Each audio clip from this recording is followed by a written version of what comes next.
안녕하세요. 세상만사 신기한 이야기를 옛날 이야기처럼 술술 풀어드리는 과학을 듣다입니다. 본격적인 이야기를 시작하기 전에 문득 궁금해지네요. 지금 우리 선생님께서는 따뜻한 아랫목에 계신가요? 아니면 볕 좋은 공원 벤치에 계신가요? 전국 팔도 어느 동네에서 이 방송을 듣고 계신지 댓글로 살짝 귀띔해 두시면 제가 그쪽을 향해 더 반갑게 인사를 올리겠습니다. 자, 그럼 오늘 이야기 보따리를 한번 풀어볼까요? 네, 오늘 우리가 함께 다룰 주제는 정말 그 스케일이 실로 광대합니다. 바로 우리가 발 딛고선 이 우주의 근본적인 구조, 그리고 그 본질에 관한 두 가지의 아주 심오한 가설입니다. 두 가지 가설이요? 네, 하나는 이 우주가 거대한 생명체와 놀랍도록 닮아 있다는 이야기고요. 그리고 다른 하나는 이 세상 전체가 사실은 아주 정교하게 짜인 하나의 거대한 컴퓨터 프로그램, 즉 시뮬레이션일지도 모른다는 이야기입니다. 정말 언뜻 들으면 공상과학 소설에나 나올 법한 이야기들인데요. 맞습니다. 하지만 이게 그냥 상상 속 이야기가 아니라 사실은 현대 물리학과 천문학의 최전선에서 아주 진지하게 논의되고 있는 주제들입니다. 그렇군요.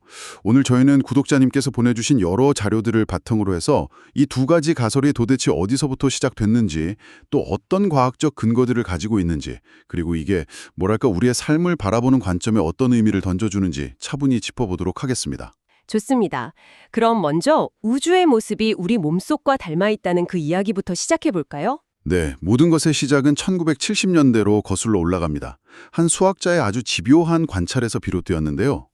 1970년대요? 네. 프랑스 출신의 수학자 부누아 망델브로의 이야기입니다. 당시 IBM 연구소에서 일하면서 컴퓨터 그래픽이라는 새로운 기술을 다루고 있었죠. 부누아 망델브로. 이름이 좀 낯선데 어떤 분이었나요? 그분은 과거의 수학자들이 너무 복잡하고 불규칙해서 그냥 외면해버렸던 그런 자연의 형태들의 아주 깊은 매력을 느끼고 있었습니다. 자연의 불규칙한 형태라면 구체적으로 어떤 것들이었을까요? 예를 들면 구름의 모양이라던가 산맥의 윤곽 같은 것들이요. 그리고 특히 영국의 해안선처럼 한없이 들쭉날쭉한 모양들이었죠. 아, 해안선이요? 네.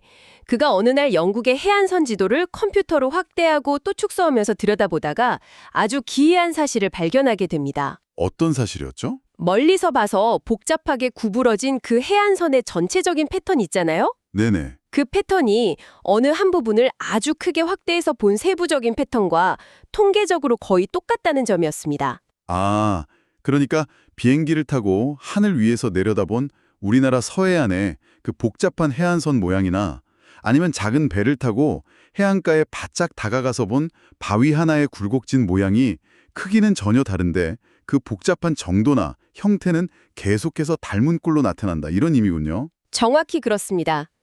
이처럼 부분의 모양이 전체의 모양을 계속해서 되풀이하는 지하학적 성질, 이것을 망델브로가 프랙탈이라고 이름을 붙였습니다. 프랙탈. 네, 이게 부서진, 조각난을 의미하는 라틴어 프락투스에서 따온 말인데요.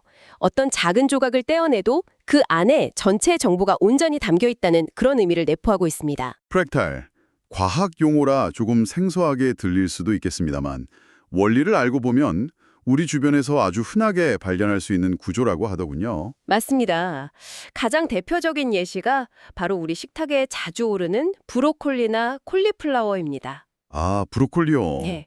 브로콜리 한 덩어리의 전체적인 모양, 마치 작은 나무들이 빽빽하게 모여있는 숲 같잖아요. 네, 그렇죠. 그런데 거기서 작은 송이 하나를 떼어내보면 그 작은 송이 역시 전체와 똑같은 나무 모양을 하고 있습니다.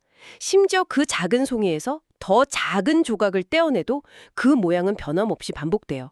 이런 게 바로 프랙탈 구조의 본질입니다. 아하. 러시아의 전통 목각 인형 마트로시카를 떠올려도 이해가 쉽겠네요. 큰 인형 배를 열면 그 안에 똑같이 생긴 작은 인형이 들어있고 그걸 또 열면 더 작은 인형이 끝없이 나오는 것과 같은 원리군요. 네, 아주 좋은 비유입니다. 그런데 이 망델브로의 발견이 단순히 자연에 반복되는 패턴이 있구나 하는 걸 넘어서 왜 그렇게 중요한 과학적 통찰로 여겨지는 겁니까? 바로 여기서부터 이야기가 우주적 차원으로 확장됩니다. 우주적 차원으로요? 네, 망델브로의 발견 이후 수십 년이 흘러서 천체망원경 기술하고 슈퍼컴퓨터 시뮬레이션 기술이 비약적으로 발전했습니다.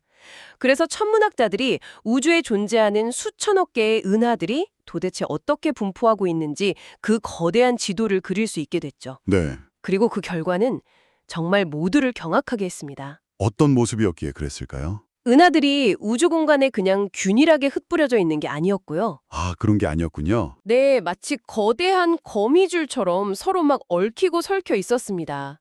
은하들이 밀집된 필라멘트 구조하고 또 텅 빈 보이드 구조가 끝없이 이어지는 모습이었죠. 거미줄이라? 그런데 한 물리학자가 이 우주의 거대 구조 사진하고요, 현미경으로 촬영한 인간 뇌의 신경세포, 즉 뉴런의 연결망 사진을 나란히 놓고 비교를 해봤습니다. 우주 사진이당 뇌세포 사진을요? 네, 그랬더니 놀랍게도 두 사진이 거의 구별할 수 없을 정도로 똑같이 생겼던 겁니다. 세상에. 수억 광년 스케일의 은하계 분포도와 정말 눈에도 안 보이는 몇 마이크로미터 크기의 뇌세포 연결망이 같은 프랙탈 구조를 공유하고 있다는 말씀이시군요. 바로 그렇습니다. 이거는 정말이지 상상만 해도 전율이 느껴지는 발견인데요. 가장 거대한 것과 가장 미세한 것이 같은 설계도를 공유하고 있다는 뜻이니까요. 네, 맞습니다. 이탈리아의 천체물리학자 프랑코 바차와 신경외과 의사 알베르토 펠레티는 여기서 한 걸음 더 나아갔습니다. 두 구조의 복잡성이나 정보 저장 용량 같은 걸 정량적으로 분석을 했거든요. 네. 그랬더니 우주의 거대 구조와 인간의 손에 피질 네트워크가 놀라울 정도로 유사한 수준의 복잡성을 가진다는 연구 결과를 발표하기도 했습니다. 이야, 정말 옛 선인들이 인간은 작은 우주다, 소우주라고 말했던 그런 철학적 통찰이 현대 과학의 언어로 증명되는 순간처럼 느껴지네요. 저도 그렇게 생각합니다. 이 발견은 우리에게 아주 근본적인 질문을 던지게 만드는군요. 혹시 이 우주 전체가 우리가 상상할 수 없는 거대한 존재의 뇌는 아닐까?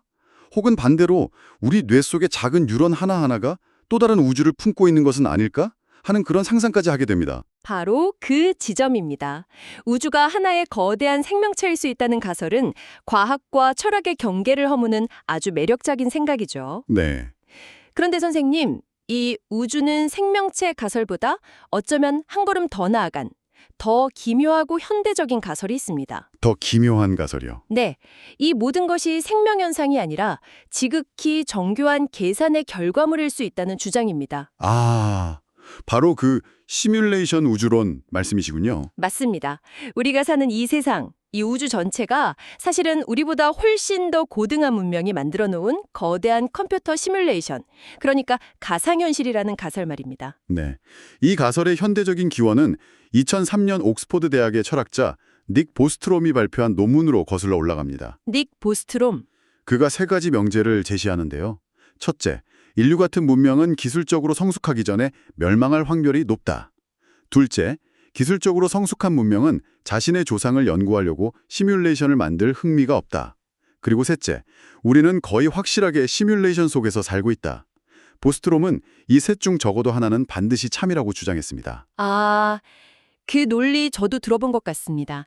만약 첫 번째랑 두 번째가 거짓이라면, 그러니까 수많은 문명이 멸망하지 않고 기술적으로 성숙했고 또 그들이 시뮬레이션을 만드는데 아주 흥미가 있다면 실제 우주의 수보다 시뮬레이션된 우주의 수가 압도적으로 많아질 테니 우리가 그중 하나에 속할 확률이 지극히 높아진다. 이런 논리군요. 바로 그 논리입니다. 테슬라의 CEO 일론 머스크 같은 인물이 우리가 현실에 살 확률은 수십억 분의 1이다. 이렇게 공공연하게 말하는 것도 바로 이런 논리적 추론에 기반한 것이죠. 네네. 그러니까 그저 상상이 아니라 과학적 근거로 제시되는 것들이 궁금합니다. 첫 번째 단서는 세상의 최소 단위 문제입니다. 자, 먼저 과학적 사실부터 설명을 드릴게요. 네, 부탁드립니다. 현대 물리학에 따르면 이 우주에는 이론적으로 의미를 가지는 길이의 최소 단위가 존재합니다. 위대한 물리학자 막스 플랑크 이름을 따서 플랑크 길이라고 불리는데요. 플랑크 길이요? 네, 약 1.6 곱하기 10의 마이너스 35제곱미터입니다. 정말 상상할 수 없을 만큼 작은 값이죠. 이보다 더 작은 공간을 논하는 건 현재 물리법칙으로는 의미가 없습니다. 세상이 무한히 쪼개질 수 있는 그런 연속적인 공간이 아니라 더 이상 나눌 수 없는 어떤 기본 알갱이로 이루어져 있다는 뜻이군요. 그렇습니다. 자, 이제 비유를 들어보겠습니다. 네. 우리가 보는 컴퓨터 화면이나 텔레비전 화면을 아주 가까이서 들여다보면 픽셀이라는 무수히 많은 작은 사각형 점으로 이루어져 있는 걸 볼 수 있잖아요. 아, 그렇죠. 픽셀. 시뮬레이션 우주론자들은 바로 이 플랑크 길이가 우리 우주라는 시뮬레이션의 해상도를 결정하는 우주적 픽셀의 크기에 해당할 수 있다고 주장합니다. 세상이 완벽하게 매끄럽지 않고 어떤 격자 구조로 되어 있다는 강력한 증거라는 것이죠. 아, 정말 흥미로운 발상입니다. 하지만 그 플랑크 길이라는 게 우리 물리 이론의 한계를 나타내는 것일 뿐이지 실제 공간의 최소 단위라고 단정할 수는 없다는 반론도 만만치 않은 것으로 압니다. 아주 정확한 지적이십니다. 그래서 이것은 증거라기보다는 단서 또는 가능성으로 받아들이는 것이 타당합니다. 알겠습니다. 그럼 두 번째 단서는 뭔가요? 두 번째 단서는 우주의 속도 제한입니다. 아인슈타인의 상대성 이론에 따르면 이 우주에는 질량을 가진 그 어떤 것도 넘어설 수 없는 절대적인 속도의 상한선이 존재하죠. 네, 바로 빛의 속도, 초속 약 30만 킬로미터 말이죠. 광속 불변의 원리는 현대 물리학의 대전제 중 하나고요. 네. 그런데 시뮬레이션 가설의 관점에서는 이 절대적인 속도 제한이 매우 의심스럽게 보입니다. 의심스럽다고요? 왜 전능해야 할 우주에 굳이 최대 속도라는 제한이 걸려 있을까 하는 거죠. 이것은 마치 컴퓨터가 너무 많은 정보를 한 번에 처리하려고 할 때 과부하가 걸리는 렉 현상 있잖아요. 게임하다 보면 버벅거리는 거요. 네.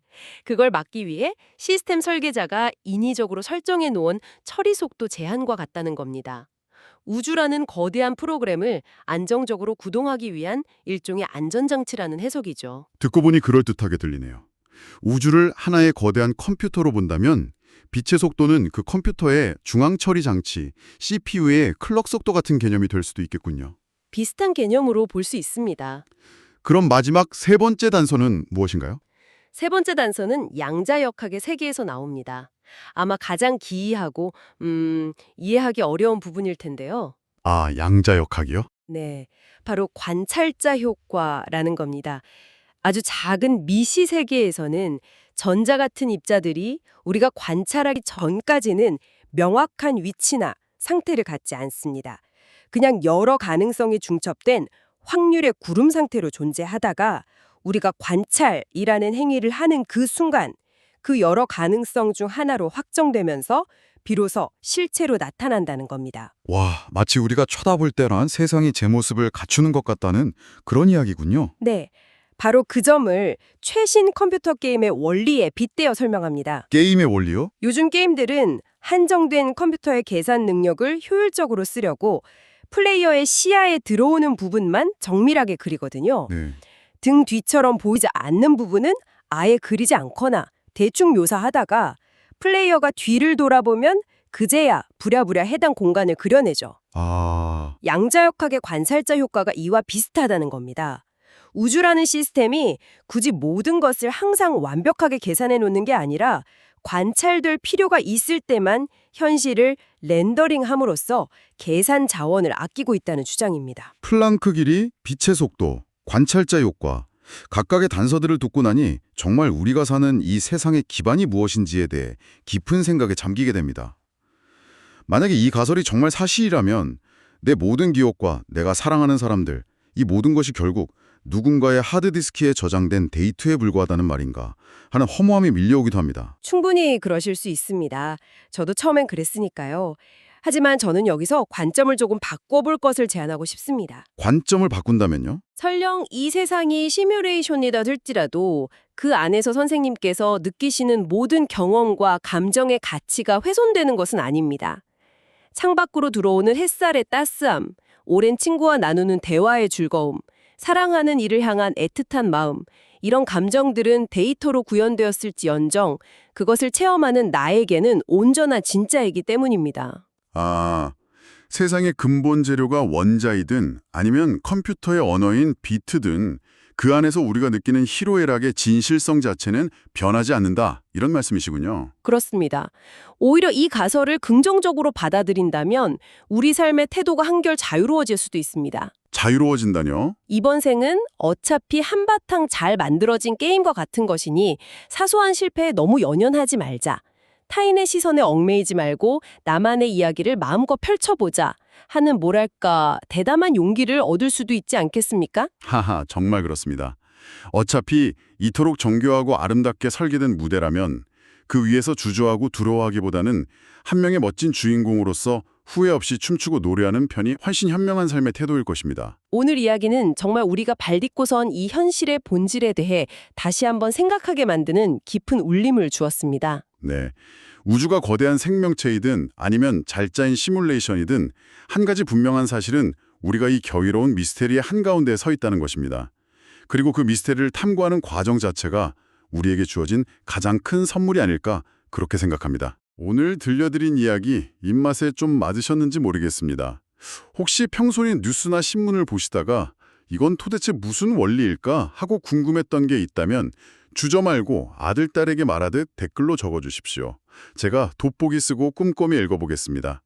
그리고 화면에 있는 엄지척 좋아요와 구독 버튼을 꼭 눌러주시면 다음번에도 제가 길 잃지 않고 선생님 댁으로 바로 찾아올 수 있답니다. 저희에게 정말 큰 힘이 됩니다. 지금까지 과학을 듣다였습니다. 늘 강건하십시오.